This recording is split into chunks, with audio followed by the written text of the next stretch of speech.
আমি বিশ্বাস করি গোটা মাখলুকাতের মধ্যে শ্রেষ্ঠ মাখলুকাত এই আশরাফুল মাখলুকাত।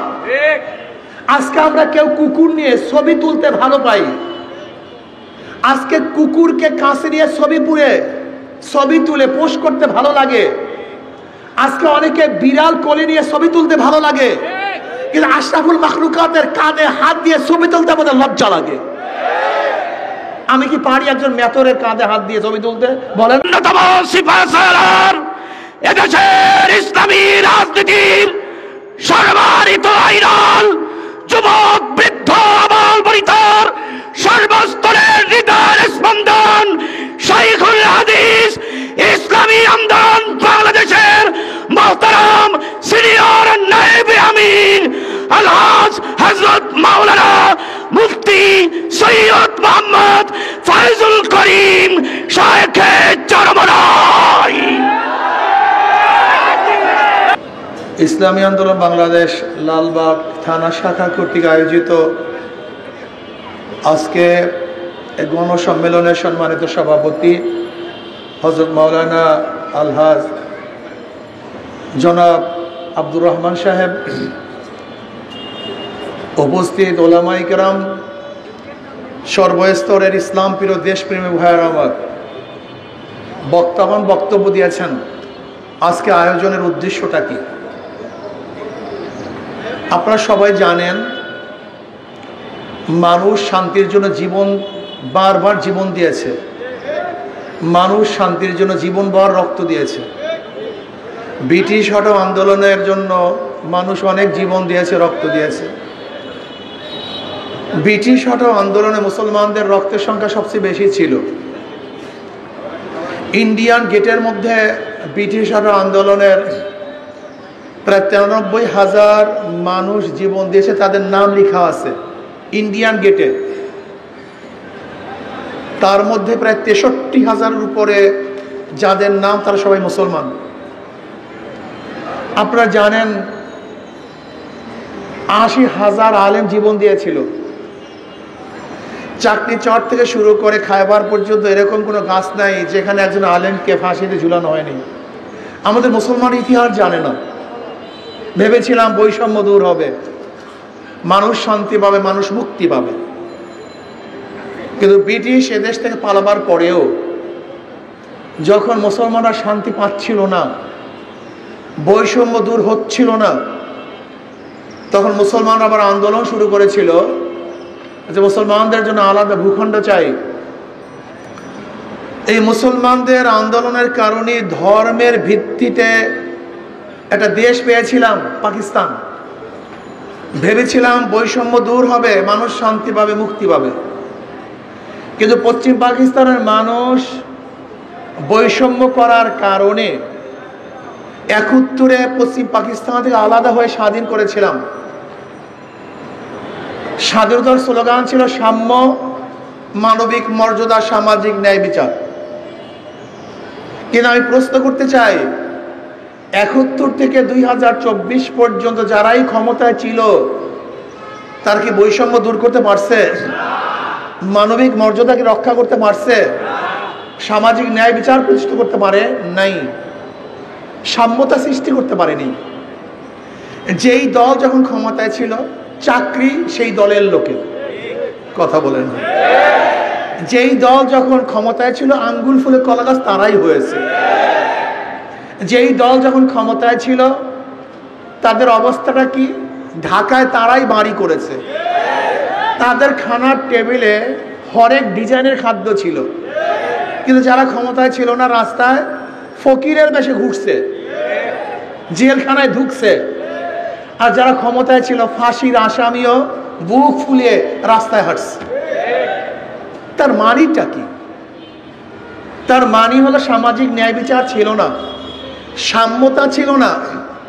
আশরাফুল মাখলুকাত, এই মানুষের কোনো মর্যাদা এখনো নাই। আমি বিশ্বাস করি গোটা মাখলুকাতের মধ্যে শ্রেষ্ঠ মাখলুকাত এই আশরাফুল মাখলুকাত। আজকে আমরা কেউ কুকুর নিয়ে ছবি তুলতে ভালো পাই, আজকে কুকুরকে কাছে নিয়ে ছবি তুলে পোস্ট করতে ভালো লাগে, আজকে অনেকে বিড়াল কোলে নিয়ে ছবি তুলতে ভালো লাগে, কিন্তু আশরাফুল মাখলুকাতের কাঁধে হাত দিয়ে ছবি তুলতে আমাদের লজ্জা লাগে। আমি কি পারি একজন মেথরের কাঁধে হাত দিয়ে ছবি তুলতে? বলেন আপনারা পারি? যারা পরিচ্ছন্ন কর্মী, যারা পরিচ্ছন্ন কর্মী আশরাফুল মাখলুকাত, আমি কি পারি তার কাঁধে হাত দিয়ে একটা ছবি তুলতে? লজ্জা লাগে। মেথরের সাথে ছবি তুলবো, অথচ কোথায় বিড়াল, কোথায় কুকুর, আর কোথায় আশরাফুল মাখলুকাত? আমি কি পারবো একজন নাফিতের গলায় হাত দিয়ে ছবি তুলতে? আমি কি পারবো একজন মুসির গলায় হাত দিয়ে ছবি তুলতে? চামারের না। আমি আমাকে অনেক বড় মনে করি, আর যাদের চক্ষু আছে, কান আছে, আমার মতোই চেহারা, আমার মতোই অবয়ব, সে আশরাফুল মাখলুকাতকে ঘৃণা করি। এটা কি মানবিক মর্যাদা হয়? না, হয় না। আজকে ভালো পোশাক পরে যদি আমি অফিসে ঢুকি, আমাকে ইজ্জত করা হয়, সম্মান করা হয়, কিন্তু আমার বিধবা নারী যার কাপড় নাই, আমার এতিম সন্তান যার শরীরের মধ্যে কোনো জামা শোভা পায় না, আমার হাজারো গরিব দুঃখী মেহনত মানুষ যাদের শরীরের মধ্যে বস্ত্র শোভা পায় না, বস্ত্র কেনার টাকা নাই, জুতা নাই পায়, সিরা জামা সিরা পোশাক নিয়ে যদি অফিসে ঢুকে, কুকুরকে শ্রদ্ধা সম্মান করে, কিন্তু আশরাফুল মাখলুকাতকে ঘাট ধরে বের করে দেয়। এর নাম মর্যাদা? জানেন আমরা কোথায় গিয়ে পুষছি? আমাদের মেন্টাল কোথায় গিয়ে পুষছে? আজকে হাজার আশরাফুল মাখলুকাত খোলা আকাশে নিচে ঘুমায়, গিয়ে দেখেন হাজারো মানুষ রাস্তায় পড়ে আছে, কিন্তু যারা মানব অধিকারের সেবা নিয়ে ঘুরে, পতাকা নিয়ে ঘুরে, ওদের দিকে তাদের নজর নেই, ওদেরকে একবার দেখার সুযোগ নেই। দেখে না পল্টন ময়দানে, রাস্তার পাশে, ফুটপাথে আশরাফুল মাখলুকাতের হাজারো সন্তান না খেয়ে পড়ে আছে, ওদের দেখার মধ্যে কেউ নেই। অথচ আমরা কি করি? আমরা বিড়ালের জন্য খাদ্য ক্রয় করি, কুকুরের জন্য খাদ্য ক্রয় করি, স্পেশালি চিকিৎসার ব্যবস্থা করি। মিথ্যা বলছি নাকি? অথচ ওই আশরাফুল মাখলুকাত রাস্তার ধারে পড়ে আছে, ফুটপাথে পড়ে আছে, ওদেরকে দেখার মতো কেউ নেই। সবাই নেতা, সবাই লিডার। আজকে হাজার এত মানুষ না খেয়ে থাকে। আপনারা দেখেছেন এই বাংলাদেশের এক পরিবার তার পরিবারকে খাদ্য না দেওয়ার কারণে, দিতে না পারার কারণে আত্মহত্যা করেছে, বাচ্চা বিক্রি করে দিয়েছে। আজকে ডাস্টবিনে কাক এবং কুকুরের সাথে এক মুঠা খাদ্যের জন্য লড়াই করতেছে। আশরাফুল মাখলুকাত বস্ত্রহীন অবস্থা আছে। এই গরিবের মাথার ঘাম পায়ে ফেলার টাকা, ভ্যাট এবং ট্যাক্স দিয়ে হাজারো নেতারা আমেরিকা, ইংল্যান্ড, সিঙ্গাপুর গিয়ে চিকিৎসা করে, অথচ আমার দেশের হাজারো গরিব মানুষ একটা প্যারাসিটামল ট্যাবলেটের অভাবে ধুকিয়ে ধুকে মরে। তাদেরকে দেখার কেউ নাই, তাদের কাছেও কেউ থাকি না। আমার টেবিলের মধ্যে হরেক ডিজাইনের খাদ্য, কিন্তু কত মানুষ ক্ষুধার্ত অবস্থায় রাস্তার ধারে পেটের মধ্যে চাপা দিয়ে কাঁদতেছে, তাদের মুখের মধ্যে এক মুঠা খাদ্য তুলে দেওয়ার মতো চিন্তা আমাদের মধ্যে থাকে না। এই কি মানবিক মর্যাদা? এই কি সাম্য এবং ন্যায় বিচার? আমি জানি না কোন আইনে আছে, আমার জানা নাই। যদি কারোর বিরুদ্ধে সাজা হয়ে যায়, কনভিক্টেড আসামি উপস্থিত হওয়ার আগে, সেখানে কোর্টে হাজিরা দেওয়ার আগে কেমনে খালাস হয়, মুক্তি পায়, এই আইন কোথায় আছে আমি জানি না। বাংলাদেশে আছে, জামিন পেতে পারে, কিন্তু উপস্থিত হতে হবে, এটা আইন। কিন্তু উপস্থিত না হয়ে কিভাবে খালাস পায়, মুক্তি পায়? এইটা কি ন্যায় বিচার?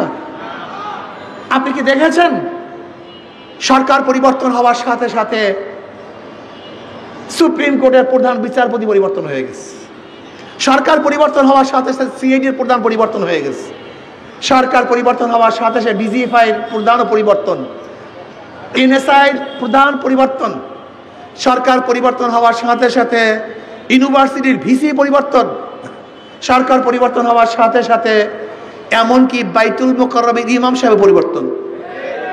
ভেজাল নাই এমন কোনো জায়গা নাই, সব জায়গায় ভেজাল, সব জায়গায় ভেজাল।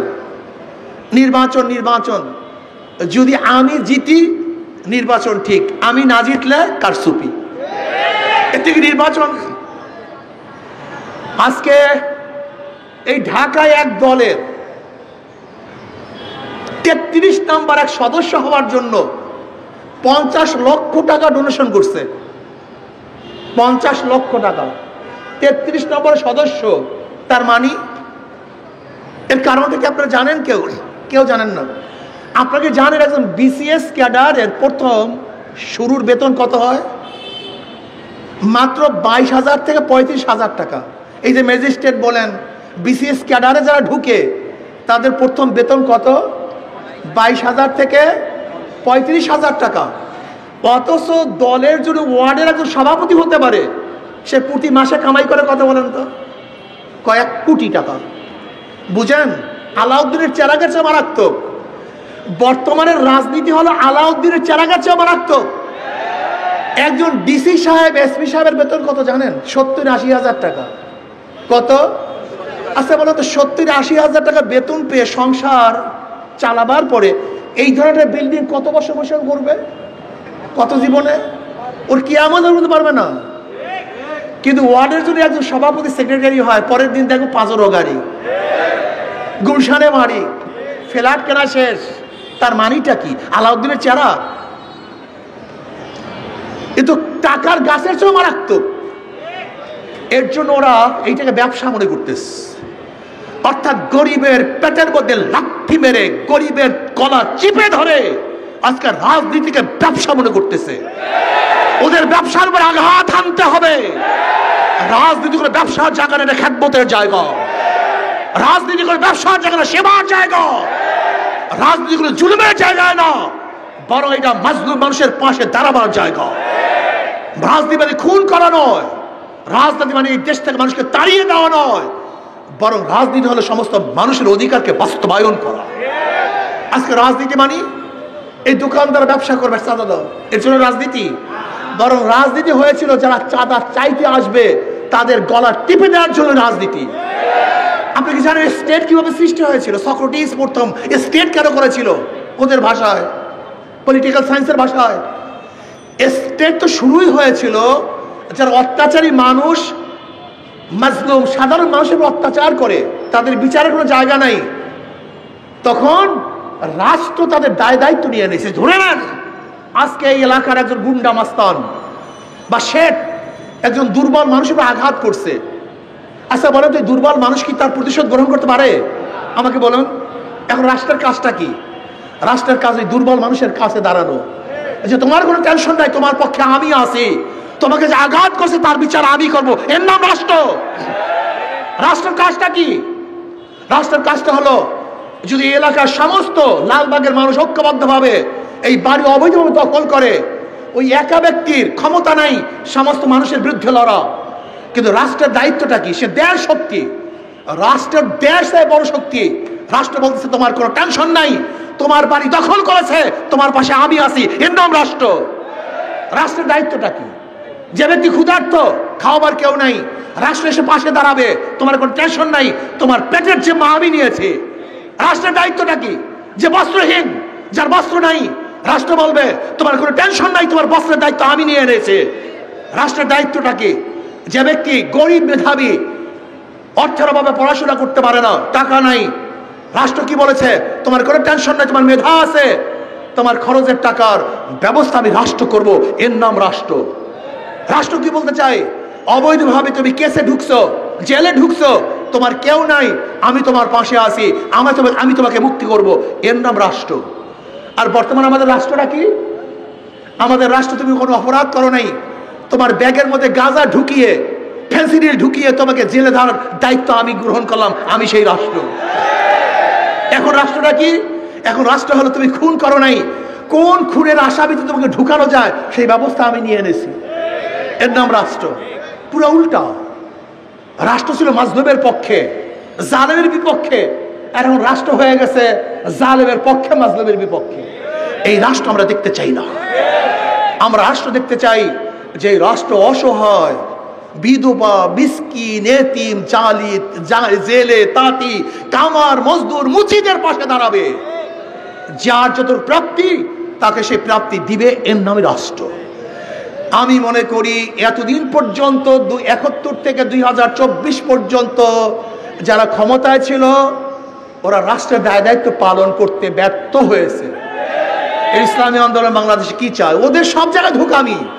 যারা নৌকা নিয়ে নির্বাচন করে নিজেরা নৌকা চালাতে পারে না, যারা ধানের শীষে নির্বাচন করে নিজেরা ধান কাটতে পারে না, যারা নাঙ্গল নিয়ে নির্বাচন করে নিজের নাঙ্গল বইতে পারে না, যারা কুঠার নিয়ে নির্বাচন করে নিজেরা কাঠ ফাটতে পারে না, যারা গরুর চাকা নির্বাচন করে নিজেরা গরুর গাড়ি চালাতে পারে না। তার মানিটা সমস্ত প্রতীক গরিবদের। নৌকা চালায় কারা? গরিবরা। ধান কাটে কারা? গরিবরা। নাঙ্গল চালায় কারা? গরিবরা। প্রতীক গরিবদের, কিন্তু যারা নির্বাচন করে তারা একজনও গরিব না। ওদের প্রতীকের সাথে, ব্যক্তির সাথে ধোঁকাবাজি, দলের সাথে ধোঁকাবাজি। কিন্তু হাত পাখা এমন একটা প্রতীক যে নির্বাচন করে সেও চালাতে পারে, যারা করে তারাও চালাতে পারে। হাত পাখা প্রয়োজন পুরুষের, হাত পাখা প্রয়োজন মহিলাদের, হাত পাখা শান্তি দেয় মুসলমানদের, হাত পাখা শান্তি দেয় খ্রিস্টান, ইহুদি, হিন্দুদের। হাত পাখা প্রয়োজন বড়দের, হাত পাখা প্রয়োজন ছোটদের, হাত পাখা প্রয়োজন ধনীদের, হাত পাখা প্রয়োজন গরিবদের। কাউর মার্কা ঘুমের সময় বুকের উপরে থাকে না, কিন্তু শুধু একটা মার্কা, যেই মার্কা হাত পাখা ঘুমের সময় কলিজার মধ্যে থাকে, তার নাম হাত পাখা। সবাইকে শান্তি দেয়, কারেন্ট ফেল করে, হাত পাখা ফেল করে না। আমি বিশ্বাস করি হাত পাখা যদি বিজয় হয়, এই জনগণ বিজয় হবে। হাত পাখা বিজয় হয়, দেশ বিজয় হবে। পিআর সিস্টেমে নির্বাচন দিতে হবে। যারা মনে করেন পিআর বুঝেন না, খায় না, মাথায় দেয়, তাদেরকে অবশ্যই পিআর সম্পর্কে বুঝতে হবে। যদি বুঝেন তো বাংলাদেশের রাজনীতি টিকতে পারবেন, যদি না বুঝেন ছিটকে পড়বেন। পিআর মানি সর্বজনীন, সর্বমতের, সর্ব আদর্শের এক সংসদ। বিএনপি নিজেই তো বলেছেন আমরা জাতীয় এক সংসদ করতে চাই, সর্বদলীয়, যেখানে জাতীয় সংসদ হবে, সর্বদলের মানুষ থাকবে। তা পিআর এর মাধ্যমে সর্বদলীয়, সর্ব আদর্শের সংসদ করা সম্ভব। পিআর এর মাধ্যমে যতটুকু ভুল ত্রুটি দেখেন, দুর্বলতা দেখেন, এর চেয়ে শতগুণ, হাজার গুণ তার উপকারিতা আছে। যারা মনে করেন ভোট দিবে একজনকে, নির্বাচিত হওয়ার একজনকে, না, আপনি ভোট দিবেন দলকে, দল নির্বাচন করবে, আপনার প্রতিনিধি কে হবে? কি কথা ঠিক না? কাজে আসল পিআর সে নির্বাচন দিতে হবে। যদি পিআর এর বাহিনী নির্বাচন আবারও ফেসিস হবে, গোলাগুলি হবে, মারামারি হবে, ভোটের বাক্স ছিনতাই হবে, কালো টাকা সরাসরি হবে, এবং সেখানে পেশি শক্তি ব্যবহার করা হবে। কাজে ফেসিস আমরা তৈরি করতে চাই না। আসলে আমরা সম্মিলিতভাবে পিআর সিস্টেমে নির্বাচন করব। আগামী নির্বাচনে আপনাদের এখান থেকে আব্দুর রহমান সাহেব ইনশাআল্লাহ নির্বাচন করবে হাত পাখা নিয়ে। সবাই থাকবো তো ইনশাআল্লাহ? আল্লাহ আমাদের সবাইকে কবুল করে নেন। আল্লাহুম্মা আমিন।